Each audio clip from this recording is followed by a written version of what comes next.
Ola a todas, este Conexión.gal lévanos ata Lucerna, en Suiza, un país moi representativo no imaxinario da diáspora galega ao longo da historia. Xa levamos varios programas con distintas voces que nos permiten achegarnos á realidade da emigración galega de hoxe, que vai máis alá da precariedade e da morriña, aínda que sempre haxa un pouquiño de ambas. Aquí temos a Aida Pérez. Benvida, Aida. Hola, Contanos un pouquiño que podemos saber de ti. pois eu son Aida, teño 34 anos, nacín en Lestedo, Boqueixón, provincia da Coruña. Como dixetes, vivo en Lucerna, que é no corazón de Suiza, e levo fora de Galicia 7 anos. De Galicia funme para Xangai, en China, donde vivín casi 4 anos. Despois mudeime para Hong Kong, tamén en China, donde vivín 2 anos, e agora mudeime de volta para estar un pouquiño máis perto, mudeime para Lucerna. E a última, a que me dedico? Pois son directora creativa nunha empresa que se chama EF Kids, que facemos produtos educativos para nenos que queren aprender inglés e ter unha inmersión cultural no inglés. Bueno, del Estedo, non me digas que non botas moito en falta a festa da filloa. A festa da filloa, as tartas del Estedo, temos azúcar para dar e tomar. Que barbaridade. Sí. Canto tempo hai que non vas para casa? Pois píllasme recién casi chegada, porque fun a visitar a meus pais hai 3 semanas, pero levaba 9 meses sin ir polo tema da pandemia. Pois contanos un pouquiño como é exactamente o traballo que estás facendo agora para EF. Pois eu estudiei e formeime en publicidade en Galicia, especialización en dirección de arte, e traballei en Galicia e en Barcelona no mundo da publicidade e no mundo editorial. E, xurdiume unha oportunidade de irme para China con un traballo máis específico en diseño gráfico e ilustración, porque para nenos, que son dúas cousas que me gustaban moito xa, e entonces, pois de aí levoume de novo hacia a dirección de arte, pero máis no mundo dos nenos. E o traballo que fago ahora mismo, pois, imagínate, traballo para unha empresa que ten pois vídeos, libros, apps, todo para aprender inglés con personaxes Sí. que os nenos coñecen, que teñen esa personalidade e tal. Entonces eu traballo pois na produción destos materiales creativos, o sea, destos materiales educativos, entonces pois desde os produtos educativos, o merchandising, o uniforme dos profesores, todo o que pasa a ser tangible ou real, digamos, pois eu fago o deseño desas cousas. E foi fácil para ti tomar a decisión de marchar nun primeiro momento cando fuches para China? Pois a verdad que é super fácil, porque tiven a sorte de que era unha aventura, o sea, eu naquel momento estaba facendo así cousiñas, pero estaba no paro debido á crise, estouche falando do ano 2013, 2014, e claro, no mundo da publicidade estábamos moi afectados, son as primeiras cousas que se recortan, no mundo da comunicación visual. E entonces xurdiu, pois fixen unhas cantas entrevistas para novos postos, tanto en Galicia como en Madrid, e era bastante precaria a situación, os salarios eran máis baixos ca nunca e de repente apareceu unha oportunidade para un traballo durante 3 meses fora, entonces era como para min unha aventura, 3 meses e non é moito compromiso irte por 3 meses, sabes? Claro, 3 meses é o que xurda, van Claro. 7 anos. Sí. Pois sí. Bueno, pero unha vez que estás fora e vai pasando o tempo, ves doutra maneira isto da diáspora? Sí, claro, que a ver, ti 3 meses chegas alí, 3 meses en China son como que abriches os ollos, levantáchete pola mañán e xa se che acabou o visado. O sea, é todo tan distinto e é todo tan novo que realmente necesitas tempo para chegar a un momento no que ti empezas a sentir algún tipo de de rutina. Claro. Entonces, o sea, realmente cando te vas fora sempre leva un tempo pois a topar as pequenas cousas, cal vai ser o meu restaurante preferido, onde me vai gustar tomar o café, ou quenes van a ser os meus amigos. E as cousas esas levan tempo. Aquí, digamos, na casa, en Galicia, xa tes medio solucionadas, que tamén botas a vida inteira solucionándoas, non? Pero son preguntas que xa tes decididas, pero cando estás fora o tempo vai moi rápido e, bueno, casi a xente sinte máis que ti estás emigrada comparado co que ti sintes, porque para ti o tempo quizás vai de outra forma. O tempo que pasaches bueno, en Asia, nas dúas cidades, que é o que máis te chocaba ao principio? Buf, todo. Super, é tan diferente que pasas o día inteiro analizando todo. É que todo é distinto e todo é igual ao mesmo tempo. O sea, creo que isto é o principal que nos pasa a xente que estamos fora, que te pasas a vida como intentando analizar todo o resto. Entonces, pois sí, bueno, a ver, a comida é moi distinta, a forma de relacionarse é moi distinto, o ritmo nas cidades é moi complicado, pero hasta as pequenas cousas, hasta, pois, eu que sei, cousas como que ti dirías que asco, nunca na miña vida bebería agua quente e agora é como hai agora un vasiño de agua quente que ben me viña pa barriga, sabes? Por qué? Porque ti vas a un restaurante e só che poñen un vaso de agua quente ou pides unha Coca-Cola, digamos, pero se non a bebida vai ser un vaso de agua quente por varios motivos, porque en China por hixiene férvese todo e tamén porque eles consideran que é beneficioso para a salud, non tomar tanto té como agua fervida. Entonces, pois cando non tes outra cosa que beber, pois empezas a beber eso e ao final gustanche cousas ou adaptaste a cousas que nunca pensaches que che iban a gustar e pouco a pouco pois vaste medio convertindo, o sea, hai cousas que absorbes, outras que nunca vas a compartir, vas a entender, pero sí, hai moitísimas cousas que chocan cada día. Bueno, con Suiza tamén, pero claro, que China xa é un mundo moi diferente ao noso e entonces pois pasas o día analizando e observando. Claro que agora Suiza xa o choque cultural despois da China non é igual para Bueno, nada, non? seguimos tendo choque porque a cultura suíza ou a cultura xermánica un pouco é bastante distinta da española en xeral. Entonces, bueno, pois hai moitas cousas que en China eu me adaptei perfectamente. Poñoche un exemplo, o exemplo da comida, non? Que é tan universal que non falamos de China, todo o mundo pensa en plan, ai, Dios mío, comiches culebras, murciélago, bueno, Espero que non. posiblemente, Bueno. esa cuestión nadie sabe.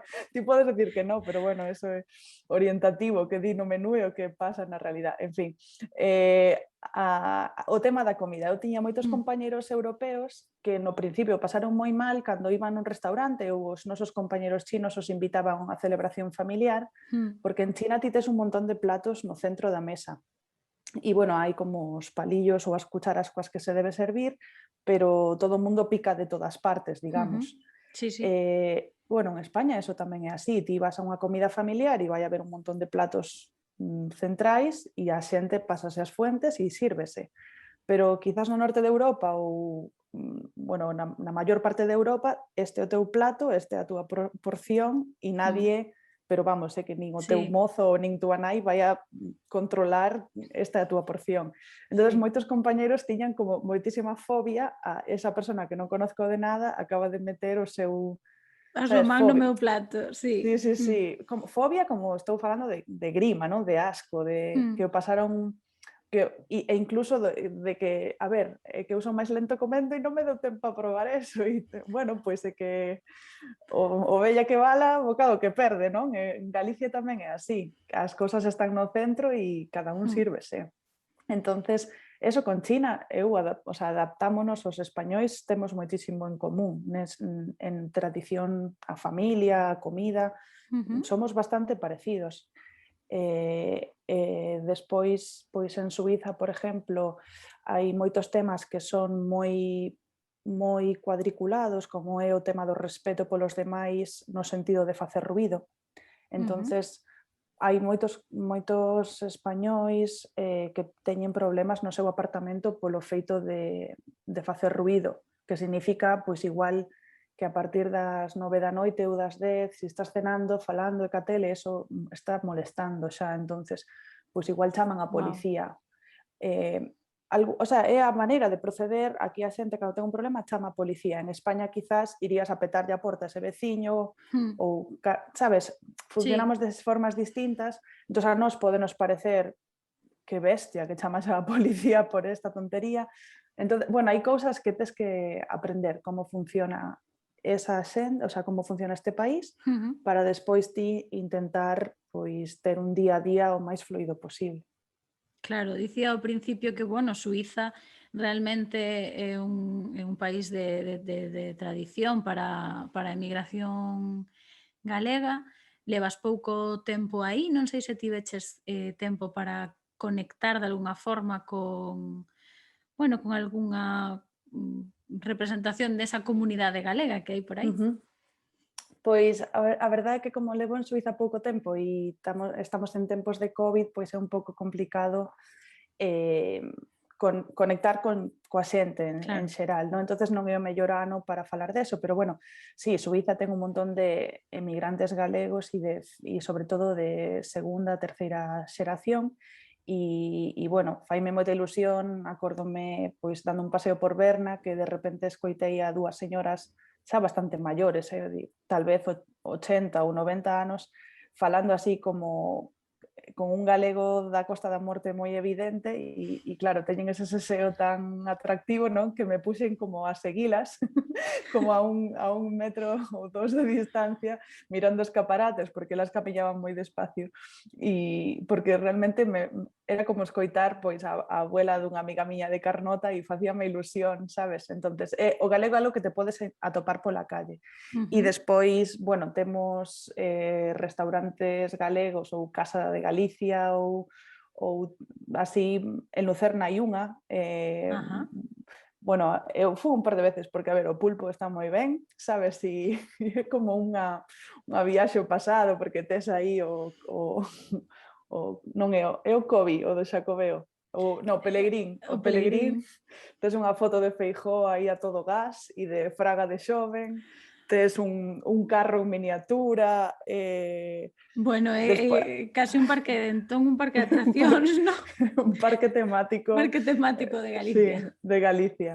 Entonces está cheo de cousas así sabes, que hasta queres facer fotos en plan, bueno, non me creo a alineación do Deportivo do ano 80, sabes, ali as teñen, sí. Non sei así moi ben as novas xeracións ou a xente que estamos agora, pois sí, hai un montón de grupos de Facebook nos que hai moitísima axuda cando chegas, a xente sigue sendo moi colaborativa e comparte información, axudas a buscar pisos, o sea, sigue funcionando como funcionaba a emigración. Aquí chegaban trenes de galegos e a xente iba á estación a buscar a xente para darlle de cenar ou para buscarlle un traballo. Non nese nivel, pero a nivel sobre todo Facebook, hai moitísima comunidade. Bueno, unha vez que marchas é importante tecer rede con outra xente tamén coa que poidas ter, bueno, intereses comúns o mellor, pero bueno, probablemente historias comúns. Na China creo que sí que tiñas máis contacto, non? Con Sí, outros galegos. en China estaba nun grupo de galegos, éramos como 125 personas cando me fun, tiñamos un WeChat que é como o WhatsApp que se usa ali, e bueno, era un grupo de un montón de xente que non conocías a nadie, de moitos perfiles distintos, porque en China hai moitísimos deportistas, futbolistas que se van alá para entrenar a equipos de nenos, hai moita xente que traballa no consulado ou na parte lingüística tamén, cultural.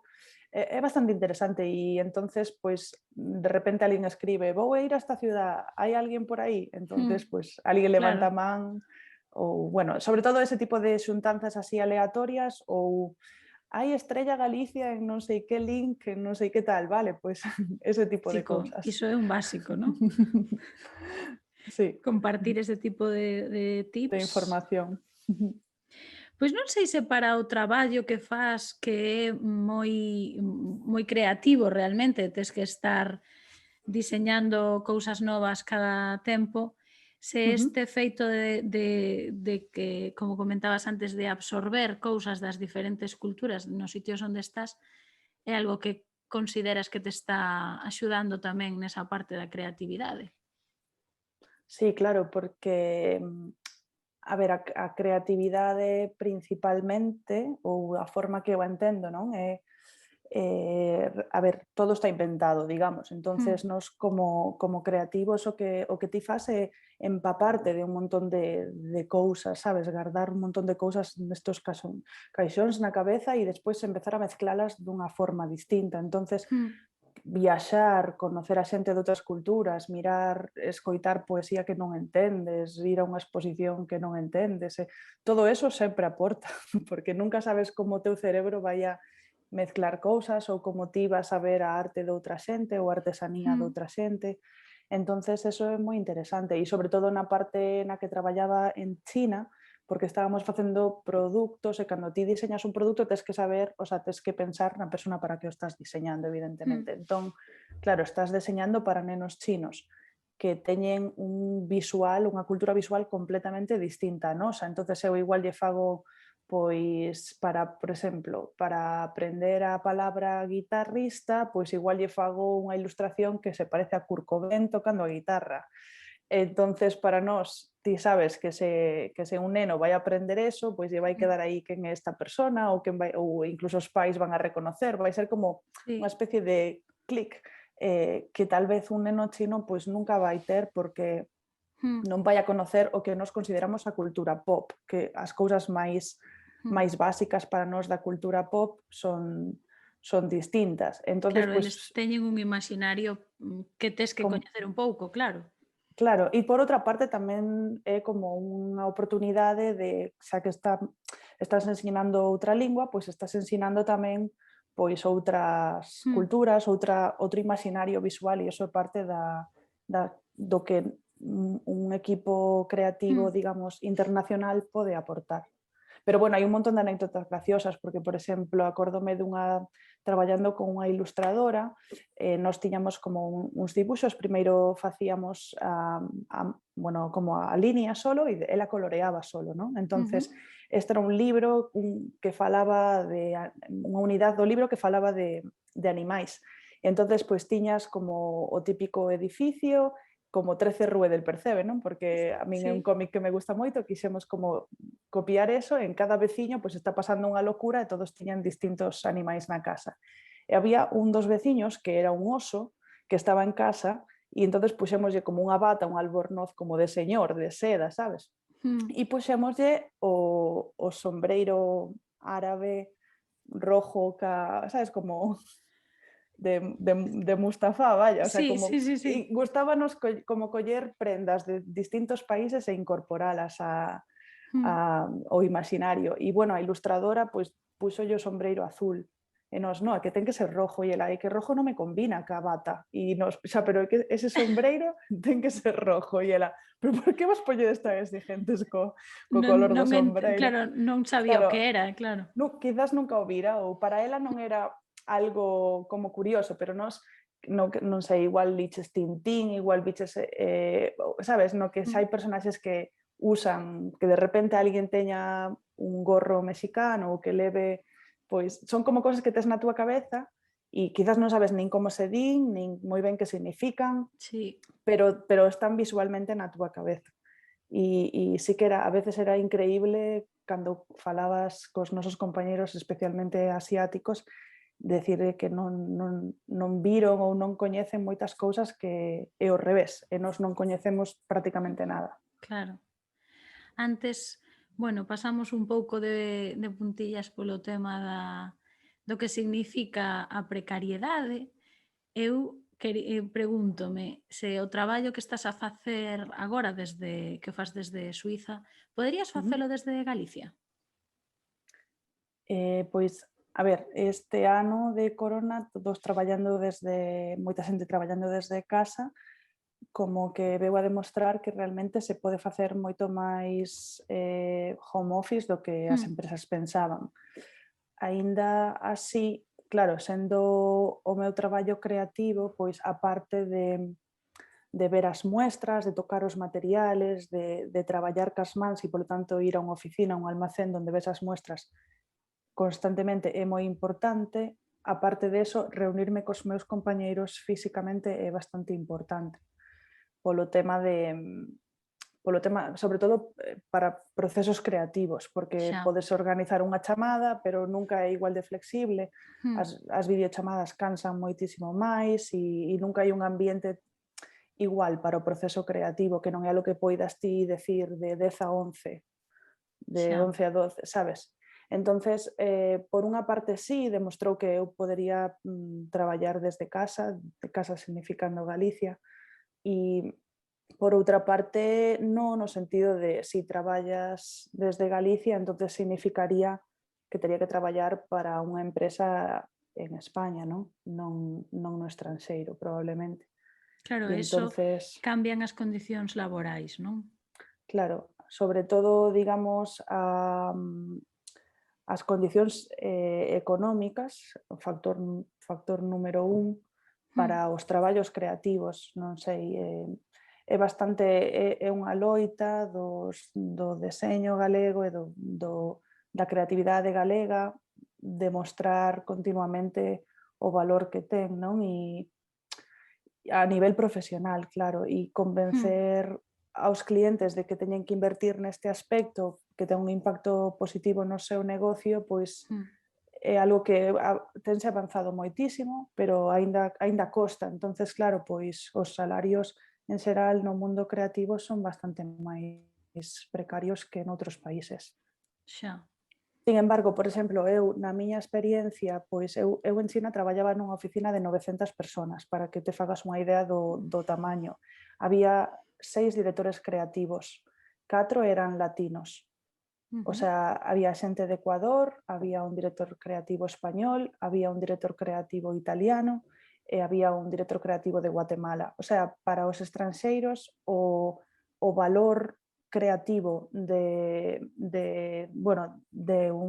vou decir latino, non? Porque non era español pero era algo añadido. O feito de que esta persona é deseñador e ven de España, era como decir son futbolista e veño de Brasil, e que xa pode ser o peor futbolista, que se xa ves de Brasil, pois xa tes medio camiño andado, non? Sí. En cambio, aquí igual Non se valora igual, non? non se valora e non o sabemos vender tampouco moi ben, non? Entonces, temos que primeiro autoconvencernos de que podemos facer o mismo que outra xente e despois defendelo e despois créelo. É unha parte da precariedade que tal vez sí, hai que pensar sobre eso.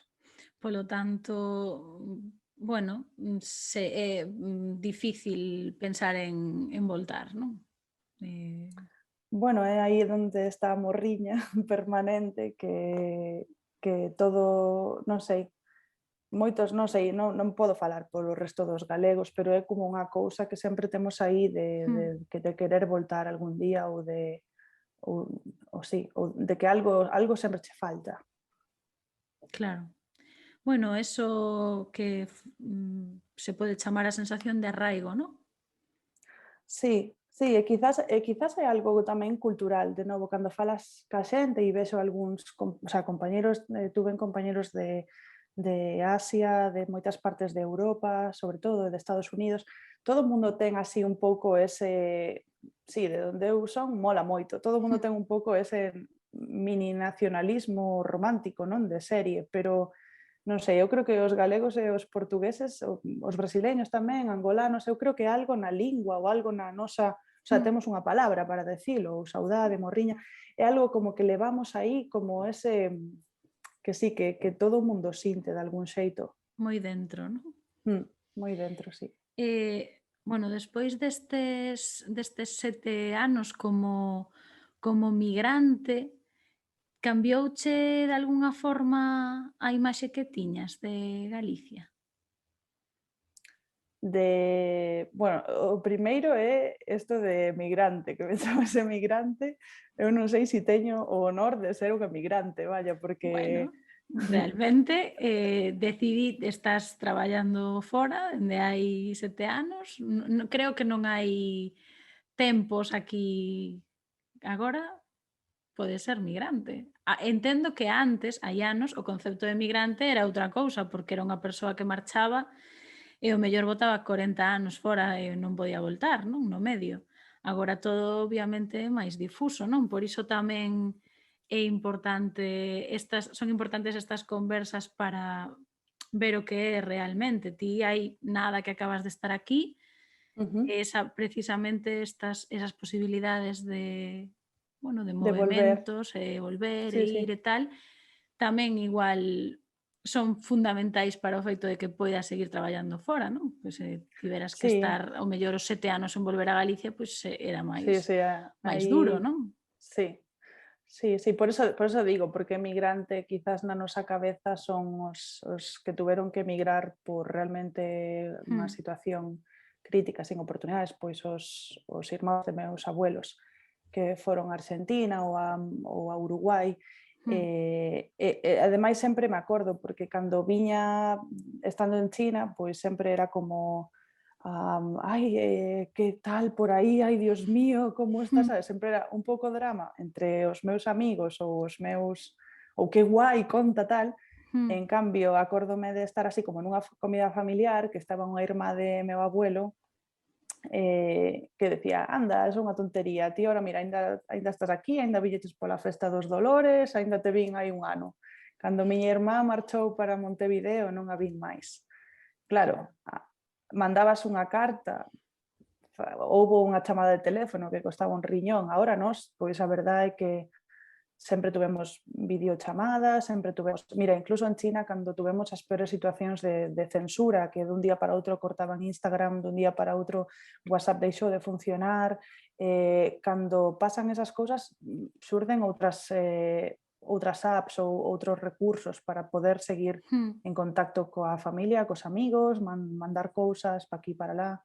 Entonces, bueno, esta nova situación da pandemia nos pois xa un pouco xa conocíamos estando Claro, fora e sí que é verdad que idealizas moito Galicia e tes esa alegría ou esa ilusión ou ese plan de que sempre que hai vacacións significa que vou ir que a casa. volves, claro. Sí. E cando volves, pois, bueno, os meus amigos pensan que vou fumada todo o día, non? Porque como, ai, mira isto, que bonito, déixame facer unha foto esta pedra, pero mira como lle saliu aquí.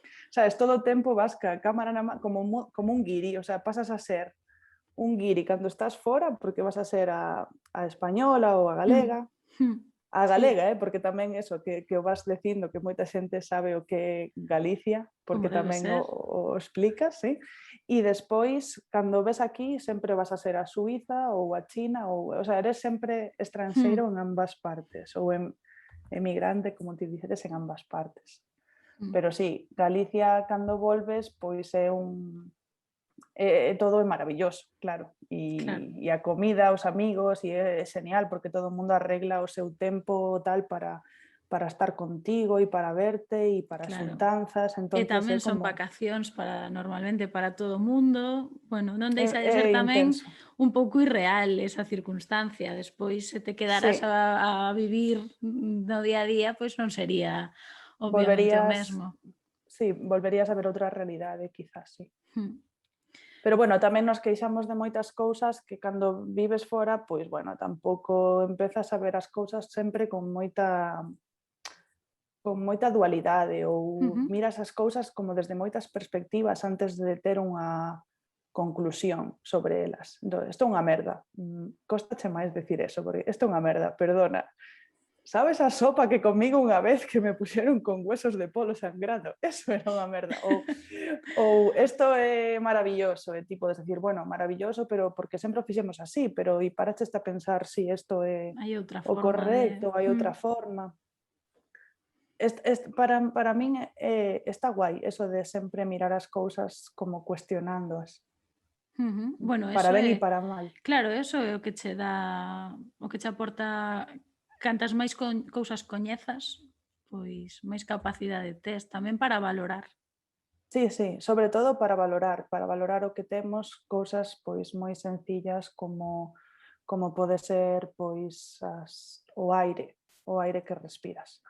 Mm, Eh, bueno, cando vivín en China o problema da contaminación agora non está tan mal, pero ali o problema da contaminación era algo duro. Ti levantabaste pola mañán e mirabas canto había de contaminación ese claro. día.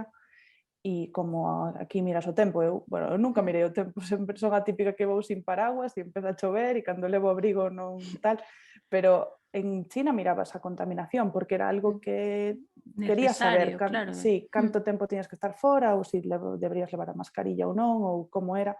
Chega un punto que xa che dá igual, pero bueno, mastícala, síntela. mm, mm, E é como algo que nunca non vas a decir gracias ao meu país ou os gobernos europeos que controlan este estándar, nunca vas a decir eso, nunca vas a dar as gracias a alguén que se lle ocurriu poñer un estándar ou empezar a controlar certas mm, cousas mm. por suposto dis que, ou, por exemplo, o tema do aire é algo super sencillo, non? O sea, está aí, cheira ben a maioría do tempo Mm. e, Claro, e dalo por feito ata que dalo de por feito. repente tes que... Hasta que te pos a mascarilla e é un agobio, hasta que, sabes, Mm, baixala e é como, ai, que ben, sabes? Cousas así moi simples, pois razonas máis sobre algunhas cousas.